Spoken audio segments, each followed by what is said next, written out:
우리는 예수 그리스도의 놀라운 은혜로 말미암아 큰 구원을 받았습니다. 이 구원이라고 하는 것은 예수 그리스도의 은혜로 우리가 받는 것인데, 영원한 그 지옥의 형벌, 우리 죄로 말미암아 우리가 받을 수밖에 없는 그러한 영원한 지옥의 형벌에서 우리가 구원을 받은 것입니다. 여러분, 이 큰 구원의 역사를 우리가 늘 감사하고 우리가 감격하면서 신앙생활을 해야 될 줄 믿습니다. 그런데 이 구원의 역사 앞에, 바로 앞에 뭐가 있느냐 하면 은혜의 역사가 있어요.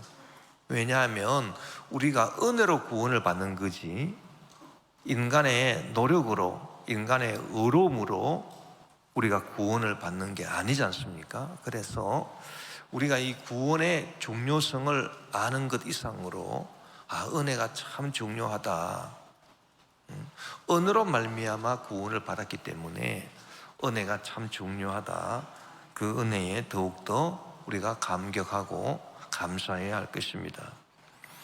이 은혜는 예수 그리스도로 말미암아 온 것이다, 그렇게 성경이 말하고 있습니다. 요한복음 1장 17절에 보면 율법은 모세로 말미암아 주어진 것이요 은혜와 진리는 예수 그리스도로 말미암아 온 것이라, 그렇게 말하고 있어요. 그래서 은혜, 진리, 이것은 예수 그리스도께서 이 땅에 오실 때 같이 온 겁니다.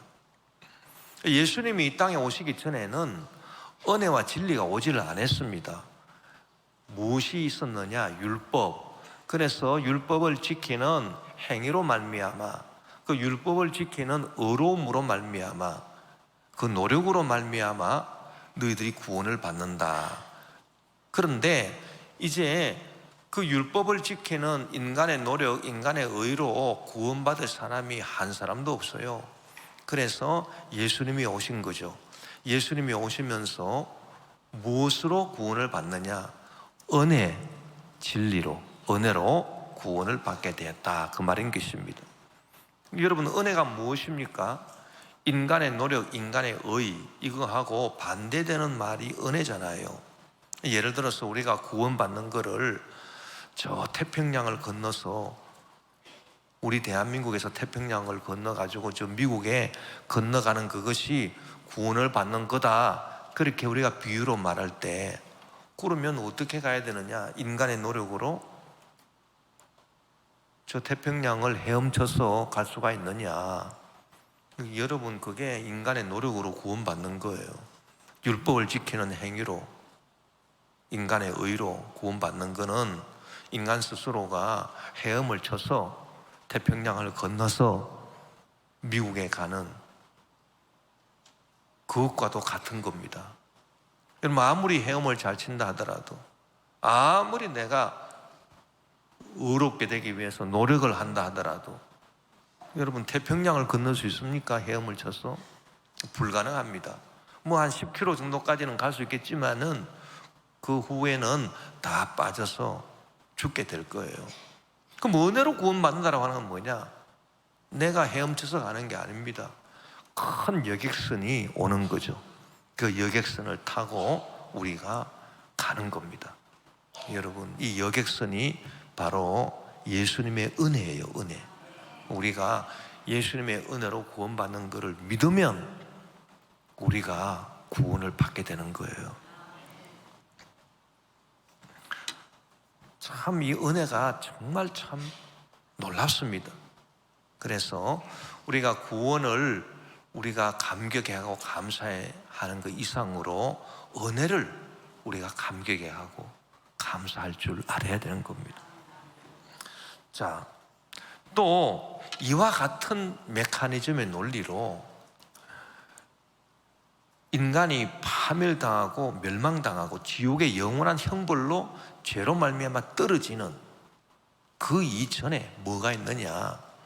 마귀의 유혹이 있습니다. 이 사람이 죄를 지으면 죄로 말미암아 그 죄의 대가를 치르기 위해서 영원한 지옥으로 떨어져요. 영원한 멸망으로 떨어져요. 그런데 영원한 지옥, 영원한 멸망으로 떨어지는 그 놀라운 그 형벌, 무시무시한 형벌, 그 이전에 뭐가 있느냐? 마귀의 유혹이 있습니다. 여러분, 우리가 성경을 보면 사람이 자기 스스로 죄 짓는 것 같지만 그렇지 않습니다. 그 죄를 짓게 유혹하는 마귀가 아담 하와를 에덴 낙원에서 유혹을 했죠.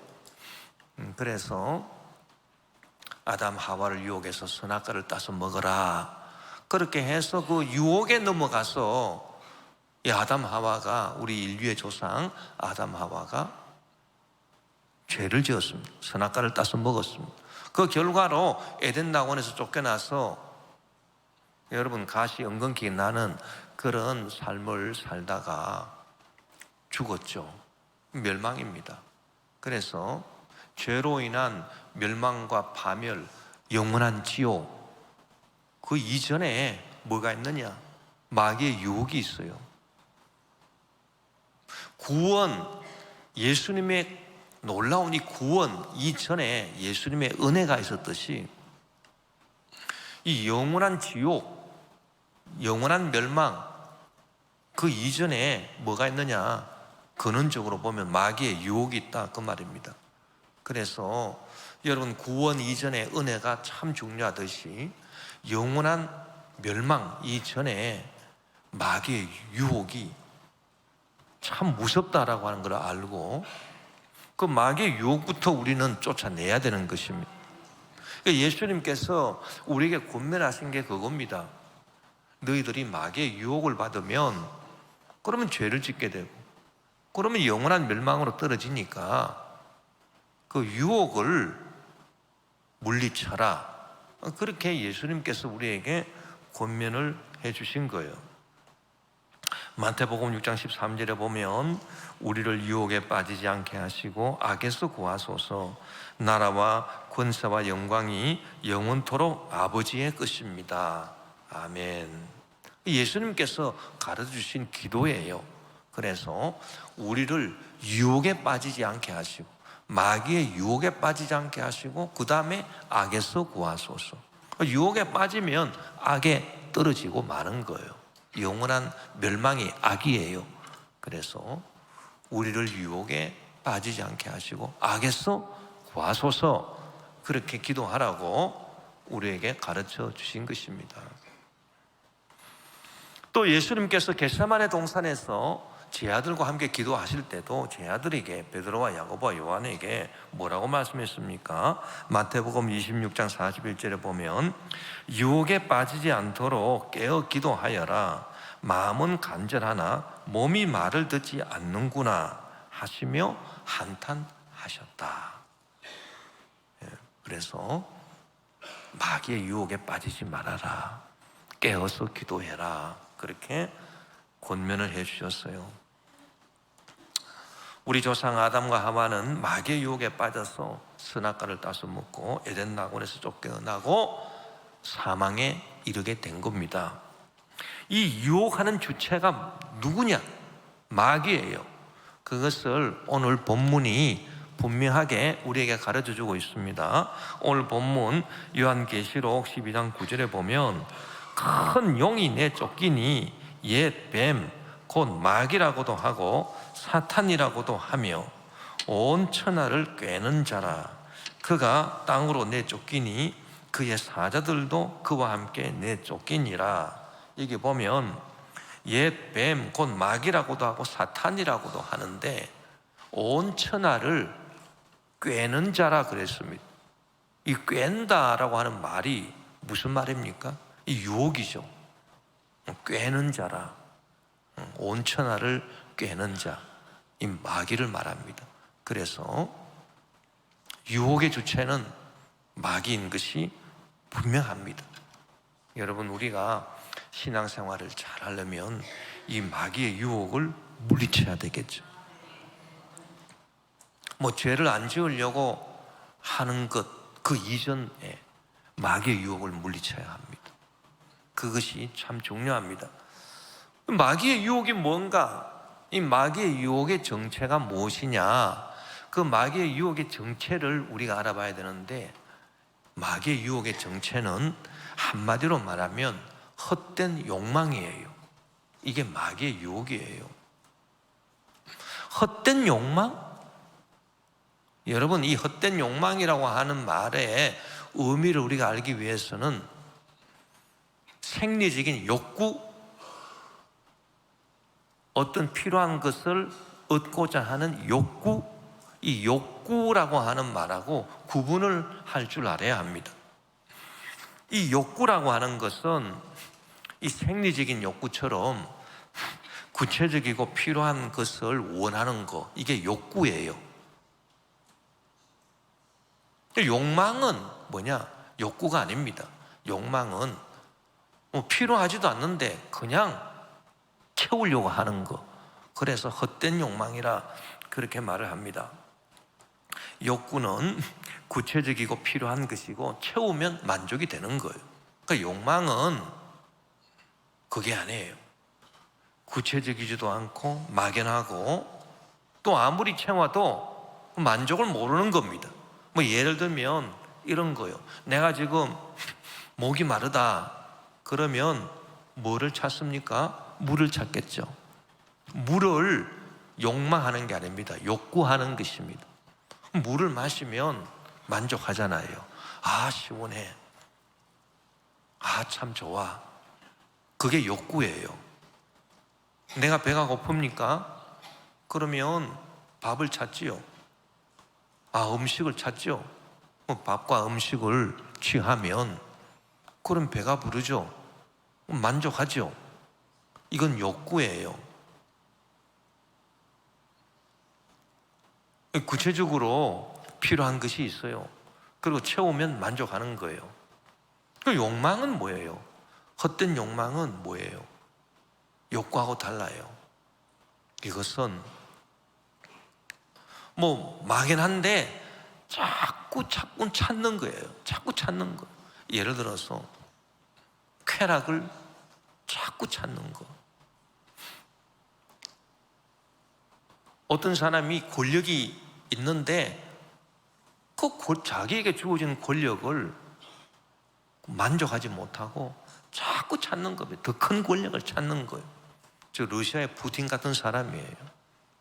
그리고 어떤 사람이 이 쾌락을 추구하는데 자꾸 쾌락을 추구하는 거예요. 이게 중독 현상입니다, 여러분. 중독은 그 본질이 뭐냐 하면 헛된 욕망이에요. 그래서 마약 중독, 알코올 중독, 도박 중독, 섹스 중독, 각종 중독을 보면 필요한 것을 찾는 게 아니에요. 필요한 것은 채워졌는데도 그걸 넘어서 계속 찾습니다. 계속 추구합니다. 돈도 적당히 벌어놨으면 돼요. 그런데 그거로 만족을 못해요. 계속 더 돈을 벌려고 해요. 이런 게 다 헛된 욕망이다. 그래서 이 헛된 욕망은 또 어떤 특징이 있냐면 만족을 몰라요. 쾌락을 추구했는데 딱 얻었다? 그럼 그거로 만족이 안 됩니다.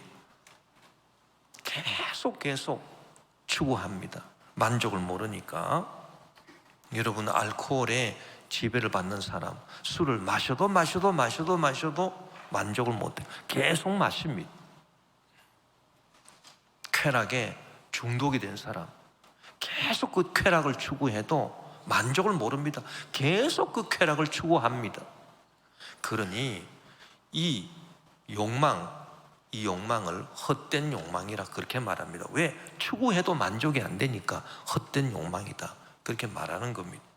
그 세계적으로 위대한 그 정신분석의학자 자크 라깡이 이러한 욕망의 대상을 부재하는 대상이라 그랬어요. 대상이 없습니다. 왜? 만족을 주지 못하니까 그 이름을 없는 대상을 추구한다. 부재하는 대상이다. 그리고 타락한 인간의 무의식 속에는 이 욕구가 아니라 이 욕망을 추구하고자 하는 헛된 욕망을 추구하고자 하는 것이 인간의 무의식을 지배하고 있다, 그렇게 보았습니다.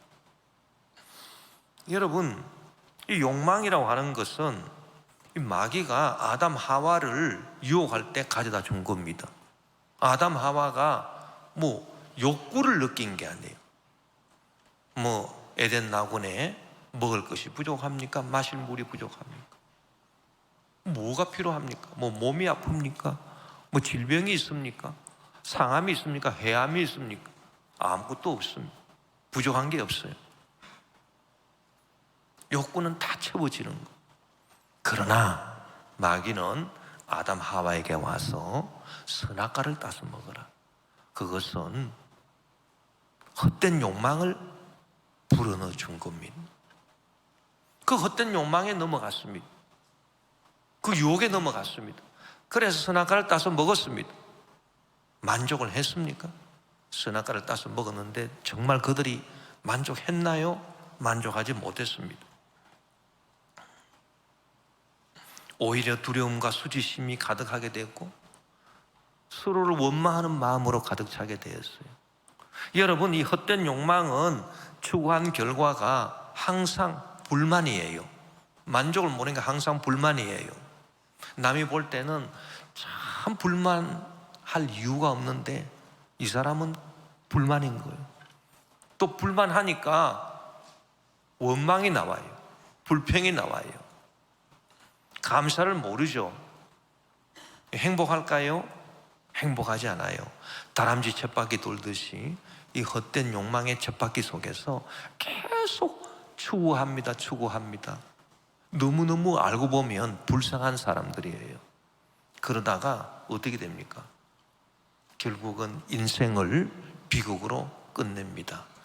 만족을 모르고 평안을 몰라요. 감사를 몰라요. 행복이 없어요. 그러니 얼마나 비참해요.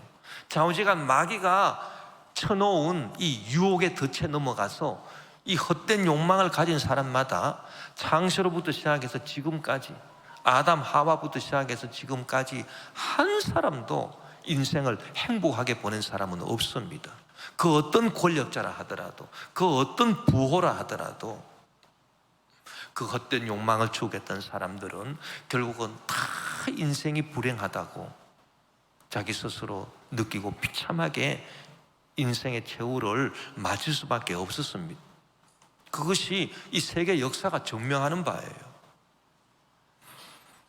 여러분, 우리는 이런 마귀가 유혹의 덫을 쳐놓아서 헛된 욕망에 빠지게 하는 그것을 우리가 경계해야 합니다. 그래서 그 헛된 욕망을 물리칠 줄 알아야 되는 거예요.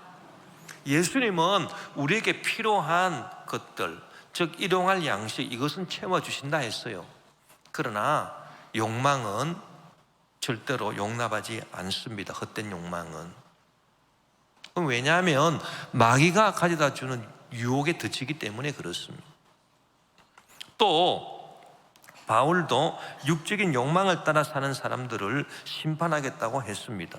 고린도후서 10장 2절에 우리가 육적인 욕망을 따라 산다고 생각하는 사람들에 대해서는 내가 엄하게 다스리려고 합니다, 그렇게 말하고 있어요. 여러분, 헛된 욕망을 물리치는 게 뭘까요? 뭐겠습니까, 여러분? 우리가 아까 전에 나누었던 그 메커니즘을 살펴보면 답이 나와요. 놀랍고 위대한 그 참 큰 구원이 있죠. 우리가 구원을 받았잖아요. 이 죄악에서 영원한 멸망에서 구원을 받았는데 이 구원에 앞서 있었던 게 뭡니까? 은혜죠. 우리가 은혜로 구원을 받았죠. 그와 마찬가지로 이 영원한 멸망, 파멸, 여기에 앞서 있는 게 뭡니까? 마귀의 유혹, 헛된 욕망이에요. 그러니까 이 메커니즘을 서로 비교를 해보면 구원에 앞서 있는 그 은혜를 우리가 절실히 깨달아 알고 그 은혜에 감격 감사하게 되면 이 멸망과 파멸의 영원한 지옥에 앞서 있는 헛된 욕망, 마귀의 유혹을 물리칠 수가 있는 겁니다. 그래서 우리가 신앙생활 할 때 이 구원에 대해서만 감사한다, 그게 아니에요. 구원을 내가 받았는데 내 노력으로 받지 않고 정말 나는 너무너무 부족한데도 나 같은 죄인을 은혜로 구원해 주셨구나. 나의 의로, 내 힘으로 내가 태평양을 헤엄쳐서 구원받는 게 아니라 정말 나는 할 수 없는 죄인인데 은혜의 여객선에 태워주셔서 나를 구원해 주셨구나. 이것을 깨닫죠. 이걸 깨달아야 돼요. 그 은혜의 놀라운 그 역사, 그 은혜에 대해서 감격할 줄 알고 감사할 줄 아는 그런 사람만이 마귀가 가져다 준 유혹의 그것을 물리치고 헛된 욕망을 뿌리칠 수가 있습니다. 이 은혜를 우리가 알아야 돼요. 오늘 하루 살아가는 것이 얼마나 큰 은혜인가. 이것을 우리가 알고 여기에 감사할 줄 아는 사람만이 헛된 욕망을 물리칠 수 있는 겁니다. 아무리 내가 예수님 구원을 받았다, 감사합니다 그래도 이 은혜를 모르는 사람은 마귀가 가져다 주는 헛된 욕망을 물리칠 수가 없어요. 그래서 예수 믿는다라고 하는 사람들 중에서도 많이 마귀의 유혹에 넘어가서 헛된 욕망에 넘어간 사람들이 많습니다. 인생을 비극으로 끝낸 사람들이 많아요. 그건 은혜에 감격하고 감사하지 못하기 때문입니다. 여러분, 우리가 구원에 앞서는 은혜를 진정으로 체험한다면 그럼 어떻게 될까요? 자족하는 마음이 생겨요. 이게 은혜를 깨달은 사람이에요. 자족, 단어가 참 좋습니다. 스스로 행복해하고 만족한다는.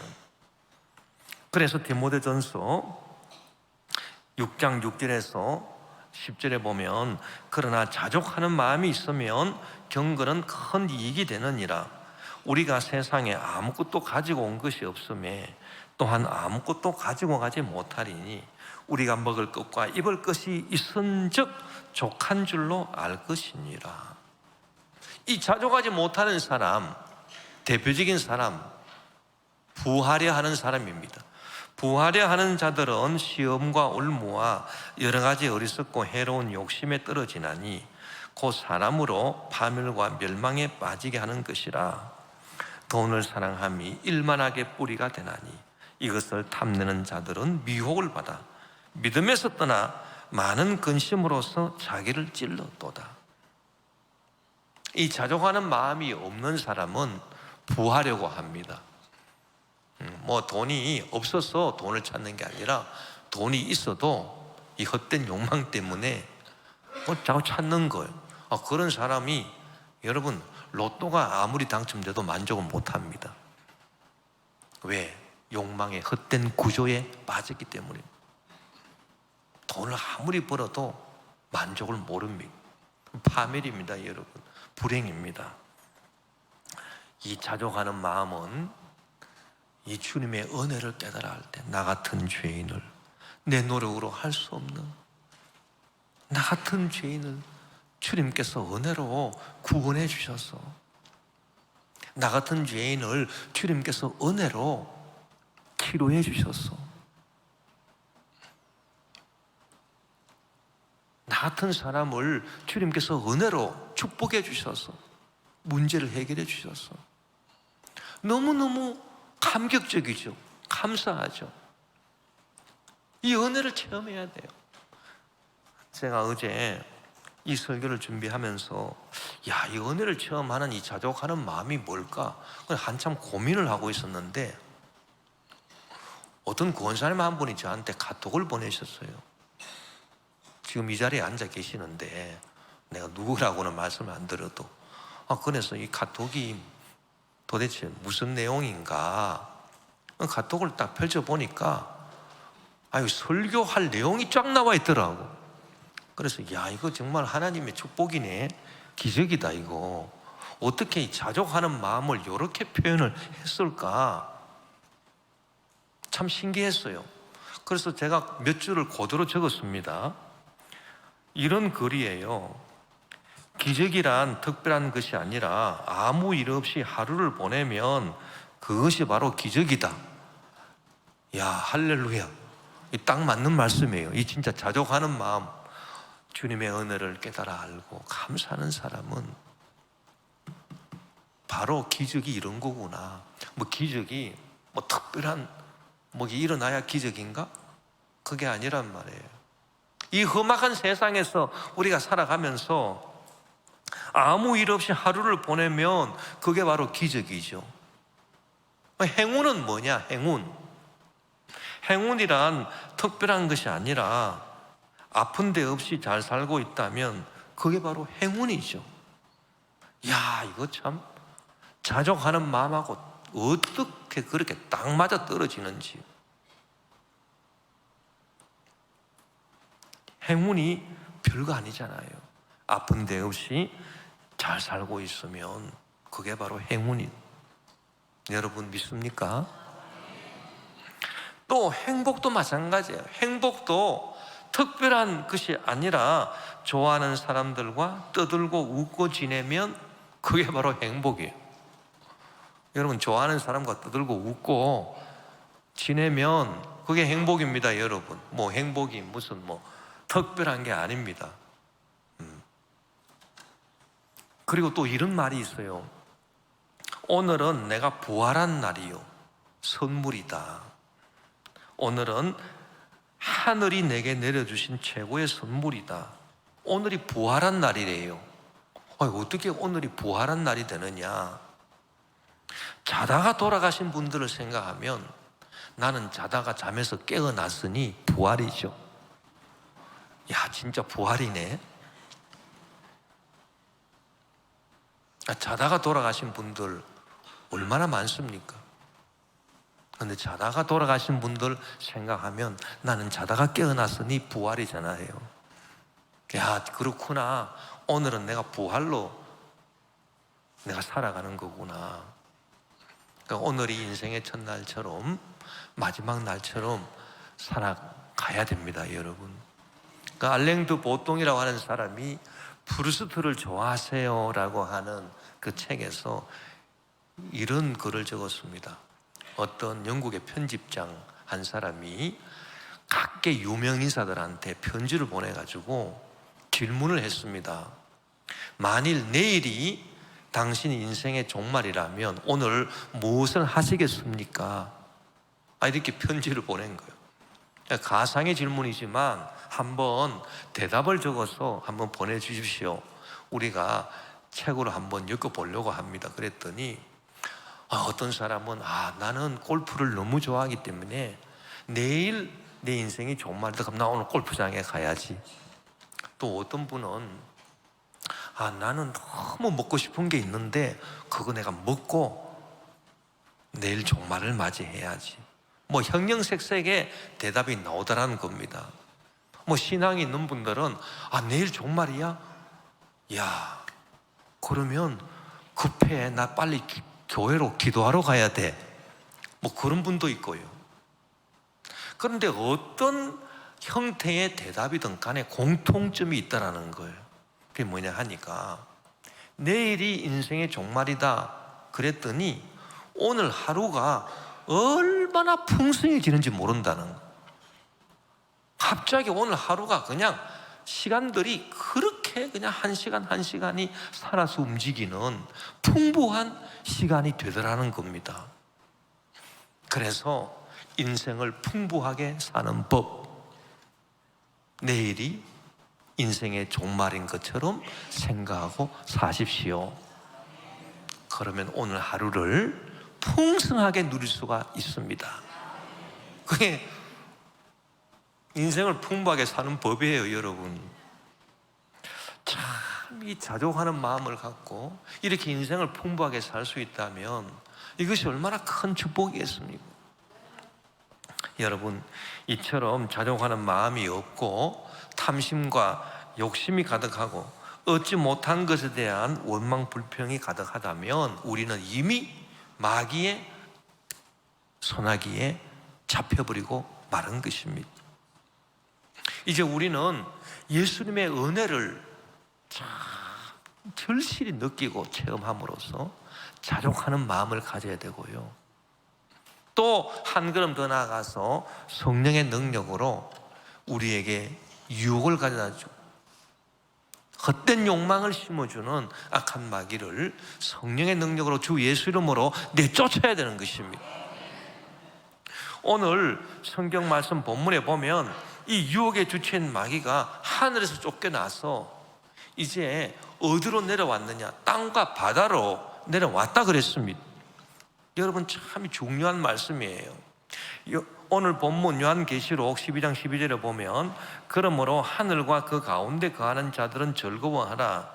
그러나 땅과 바다는 화했을진저 이는 마귀가 자기의 때가 얼마 남지 않은 줄을 알므로 크게 분내어 너희에게 내려갔음이라 하더라.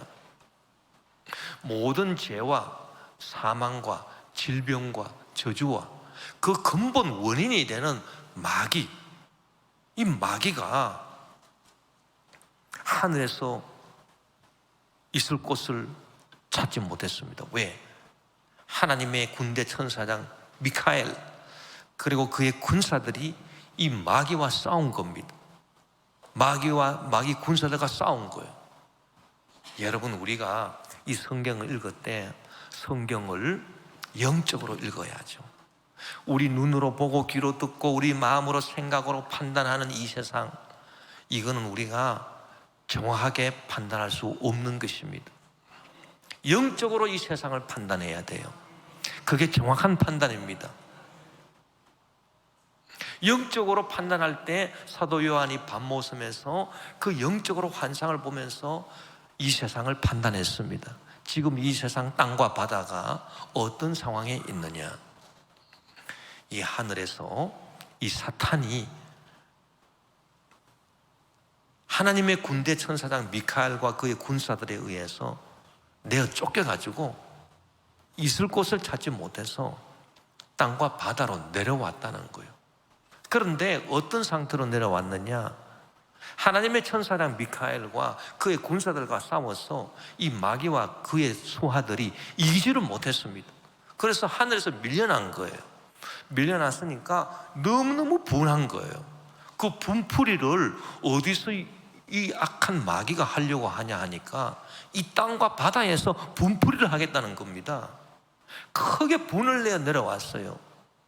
그래서 이 땅과 바다에 거하는 지금 우리의 삶 가운데 문제가 많은 겁니다. 저주가 많은 겁니다. 질병이 많은 겁니다. 어려운 일들이 많은 겁니다. 죄악이 관여한 겁니다. 왜? 마귀가 크게 분을 내어서 우리에게 내려왔어요. 그래서 사람마다 유혹하고 우는 사람같이 두루다니며 산길자를 찾으며 헛된 욕망을 심어주고 유혹에 넘어가게 하고 죄를 짓게 하고 병들게 하고 저주의 문제에 시달리게 하고 서로 분쟁을 일으키게 하는 그런 세상이 되어버렸다는 것입니다. 여러분, 자, 이러한 상태에 지금 우리가 살고 있습니다. 이와 같은 삶에서 우리가 진정으로 행복하기 위해서는 어떻게 해야 될까요? 이 크게 분을 내어서 우리와 싸우겠다고 내려온 이 마귀와 이 그의 수하들과 우리가 싸워야 되는 겁니다. 싸움을 포기하면 안 돼요. 일단은 여러분, 마귀하고는 평화협정이 안 됩니다. 야, 우리 좀 평안하게 좀 지내고 싶어. 뭐 문제도 없고, 야, 좀 몸도 건강하고, 제발 우리 좀 건드리지 말아라. 나도 너 안 건드릴 테니까 좀 가만히 우리 내버려 두면 안 되겠냐? 평화협정, 이게 마귀와 되겠습니까? 안 되는 거예요. 저는 여러분, 이 북한과 우리 대한민국의 관계도 그렇다고 봐요. 북한의 정권에서 마귀적인 역사가 있는가 없는가, 그걸 살펴야 됩니다. 만약에 마귀적인 역사가 없다 그러면 평화협정 얼마든지 맺을 수 있어요. 그러나 마귀적인 요소가 있다 그러면 평화협정 아무 소용 없습니다. 마귀의 속성이 들어갔기 때문에. 그런데 여러분, 남한에서 복번에서 떨어진 그 USB를 보고 중학생들이 그거 한번 봤다고 해서 그냥 끔찍하게 사형당하고 처형당하는 그 정권이 그게 정상입니까? 마귀의 속성이 분명히 있는 거죠. 그렇기 때문에 평화협정을 통해서 평화를 이룬다? 이건 환상입니다, 여러분. 절대적인 힘의 우위를 우리가 가져야 합니다. 그래야 평화가 이루어지는 거죠. 우리는 이 마귀가 이렇게 우리에게 싸움을 걸고 있어요. 우리에게 내려왔어요. 우리 신앙생활의 핵심은 어디 있습니까? 이 마귀와 이 악한 그의 군사들과 우리는 싸우겠다는 의지를 가져야 되는 거예요. 여러분, 문제가 있습니까? 질병이 있습니까? 그러면 우리는 그 가장 근본 원인이 되는 그 마귀와 그의 군사들과 싸우겠다는 의지를 가져야 합니다. 낙심하면 안 됩니다. 담대함을 잃어버리면 안 됩니다. 전의를 상실해버리면 이미 우리는 져버리고 마는 거예요. 그래서 성경이 뭐라고 말했습니까? 너희 담대함을 버리지 말라. 이것이 큰 상을 얻느니라 그랬습니다. 아무리 어려운 문제를 만나도 여러분 절대 낙심하지 마십시오. 싸우려고 하십시오. 의학적으로 고칠 수 없는 병을 앓고 있다 하더라도 여러분 낙심하지 마십시오. 싸우려고 하십시오. 그 병과 그 배후의 마귀, 귀신, 악한 병마와 싸우려고 해야 됩니다. 그것이 일단 우리가 가져야 될 자세예요. 그리고 우리는 승리에 대한 확신을 가져야 돼요. 우리 힘으로는 대적할 수 없습니다, 마귀를. 그러나 예수 그리스도의 이름의 능력이 있습니다. 예수 그리스도 십자가 보혈의 능력이 있습니다. 예수님 채찍 맞아 흘리신 피의 능력이 있습니다. 예수님 가시 밀려간 쓰시고 흘리신 피의 능력이 있습니다. 십자가의 능력이 있어요. 그리고 성령의 도우심, 성령의 놀라운 역사하심의 능력이 있습니다. 예수님 이름의 능력과 성령의 능력이 있습니다. 이 능력으로 우리는 능히 싸워 이길 줄 믿습니다, 여러분. 유혹의 주체인 마귀를 물리치게 하는 것은 여러분 성령의 역사하심이에요. 로마서 8장 13절에 보면 만일 여러분이 육신을 따라 살면 죽을 것이지만 성령님을 통해 육적인 악한 행위, 그 헛된 욕망을 물리치고 그걸 죽이면 살 것이다, 그렇게 말씀했습니다. 갈라디아서 5장 16절에 그래서 내가 하는 말입니다만 여러분은 성령님의 인도를 따라 사십시오. 그러면 육체의 욕망을 채우려고 하지 않을 것입니다. 여러분 성령 충만하십시다. 그러면 우리 영혼이 만족을 얻어요. 능히 승리할 뿐 아니라 우리 영혼이 만족을 얻습니다. 마귀는 거짓말을 했습니다. 우리에게 아담 하와에게 거짓말을 했어요. 선악과를 따서 먹어라, 헛된 욕망을 심어주고 이 헛된 욕망을 채우면 너희들은 하나님처럼 만족하게 될 거야. 그런데 거짓말이었습니다. 그 선악과를 따서 먹었는데 만족하기는커녕 헛된 그 욕망의 결과로 수치만 가득하고 두려움이 가득하고 수치만 가득하게 됐어요. 결국 망해버렸죠. 여러분, 하나님의 약속은 거짓말이 아닙니다. 우리가 성령 충만하게 되면 우리가 그토록 만족하고자 했던 그 만족을 성령님이 우리 영혼에 허락해 주십니다. 절대로 거짓말하지 않습니다. 마귀는 거짓말해 했습니다만은 성령님은 거짓말하지 않습니다. 그래서 사도 바울이 그 영혼의 만족을 체험한 거예요. 사도 바울이 고백한 걸 보면 자기 자신을 위해서는 자랑하지 않겠다 그랬어요. 그러나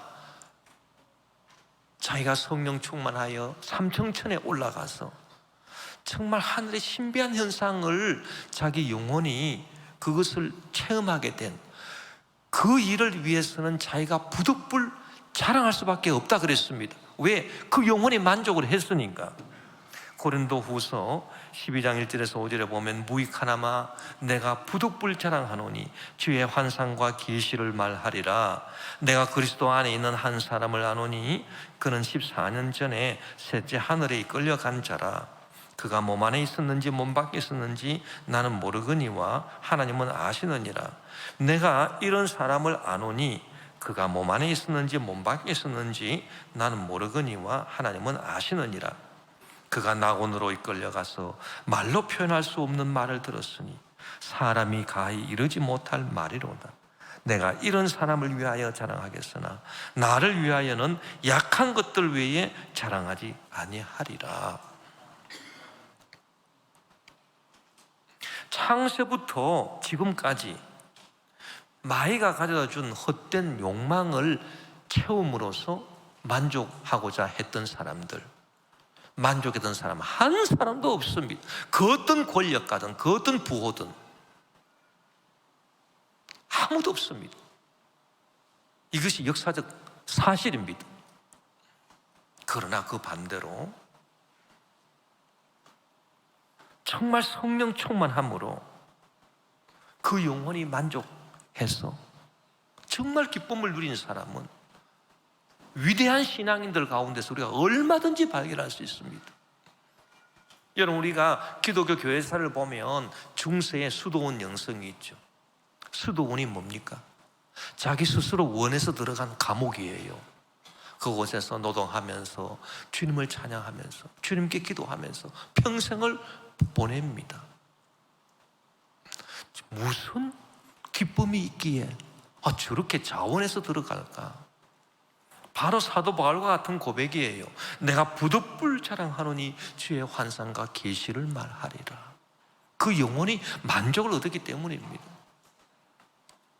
오늘 우리가 불렀던 찬송, 새 찬송가 288장 2절 3절에 보니 온전히 주께 맡긴 내 영 사랑의 음성을 듣는 중에 천사들 왕래하는 것과 하늘의 영광 보리로다. 주 안의 기쁨 누림으로 마음의 풍랑이 잔잔하니 세상과 나는 간곳 없고 구속한 주만 보이도다. 우리가 사도 바울 같은 그런 경지에는 올라가지 못한다 하더라도 여러분, 우리는 그것을 바라보면서 참된 내 영혼의 만족을 주시는 성령 충만 받기를 위해서 우리가 힘쓰고 기도하고 마귀가 가져준 헛된 욕망을 우리가 물리치고 주 예수 이름으로 성령의 능력으로 마귀를 쫓아내고 우리의 삶 가운데서 승리하면서 이것이 가장 큰 인생의 행복인 것입니다. 이 무더운 여름철에도 저와 여러분이 이와 같은 위대한 주님의 은혜, 예수 이름으로 성령의 능력으로 마귀를 쫓아내는, 면하는 놀라운 승리의 역사를 다 체험하시기를 주 이름으로 축원합니다.